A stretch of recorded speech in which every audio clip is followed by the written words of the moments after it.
मन तू पावेगा अपना किया रे, भोगेगा अपना किया रे। मन तू पावेगा अपना किया रे, भोगेगा अपना किया रे।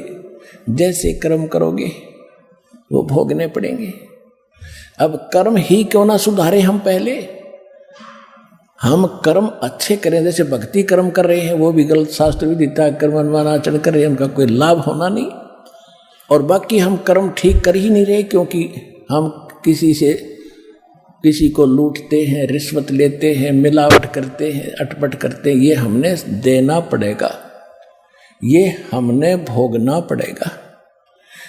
जैसे एक समय एक गुरु से चले जा रहे थे, रास्ते में एक मछलियां पकड़ने वाला शिकारी मछली पकड़ रहा था और मछलियों को जाल भर भर के बाहर डाल रहा था। वो तड़प तड़प कर मर रही थी।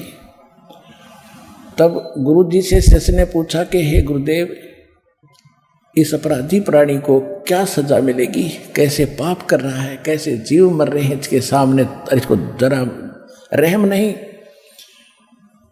गुरु जी ने कहा बेटा इसका उत्तर मैं फिर दूंगा। 5, 7, 10 वर्ष के बाद फिर गुरु शिष्य दोनों चले जा रहे थे। आगे एक हाथी का छोटा सा बच्चा उछल कूद मचा के कूद रहा था। वो वृक्षों के बीच में फंस गया, 2 वृक्षों के बीच में, और ऐसे ऐसे झटके झुटके मार कर वो निकलते गया, लेकिन खाल छुल गई उसकी। वर्षा के दिन थे, उसमें कीड़े पड़ गए और कीड़े पड़ा, वो पड़ा पड़ा चिल्ला रहा था। अनगिन कीड़े मोटे मोटे उसके शरीर को खा रहे थे, उसके प्राण नहीं निकल रहे थे। अब दोनों गुरु शिष्य वहां से निकले, तब उस चेले की दृष्टि पड़ी कि ये क्यों चिल्ला रहा है हाथी का बच्चा। देखा उसमें कीड़े पड़े हुए। तब उसने पूछा गुरुदेव, इस प्राणी ने कौन से जन्म में ऐसा कौन सा कर्म किया था जिसको इतना दंड भोग रहा है, कीड़े खा रहे हैं। तब उसने कहा कि सुन बेटा, उस दिन जो मछियारा था ना, वो मछिया पकड़ रहा था और वो मछिया को बाहर डाल रहा था, तड़प तड़प के मर रही थी। ये हाथी का बच्चा वो मछियारा है और ये मछलियां अपना बदला ले रही है। ये उनको खाया करता था, अब ये इसको खा रही है। चल बेटा आगे। गीता अध्याय नंबर 7 के श्लोक नंबर 29 में जो स्पष्ट किया है कि जो सभी कर्मों से परिचित है। जैसे वो आपको बहुत बार कथा सुनाता है कि एक समय एक व्यक्ति की 2 विवाह हो गए।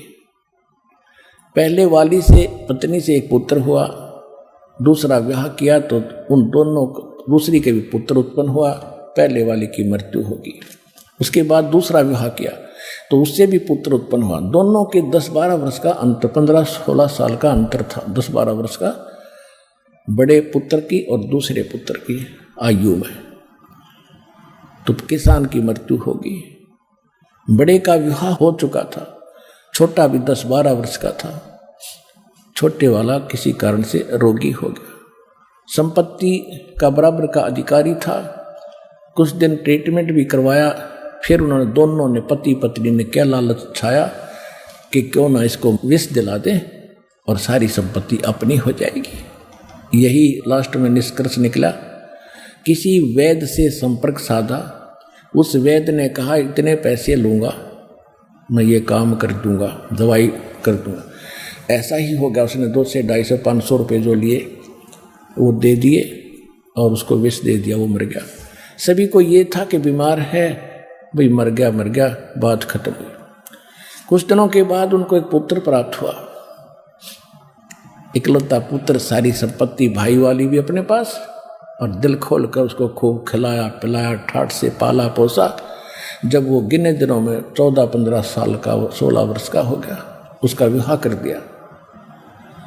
विवाह होने के बाद वो लड़का बीमार हो गया।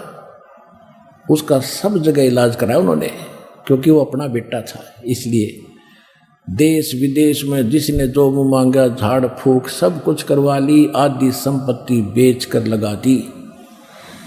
लड़का खाट पकड़ गया, कोई रिकवरी नहीं हो रही थी, स्वास्थ्य में सुधार नहीं। एक दिन उसका पिता उसके पास बैठा था, मत्था पकड़े, क्या होगा भगवान, इकलौता पुत्र, ये जीवेगा नहीं। तब उस लड़के ने कहा कि भाई साहब, अपने पिता को कहा, भाई साहब अब मेरा जो है तेरा और मेरा अकाउंट बराबर होगा, लेन देन बराबर हो चुका है, लकड़ी और कफन के पैसे शेष हैं, उनकी व्यवस्था कर ले।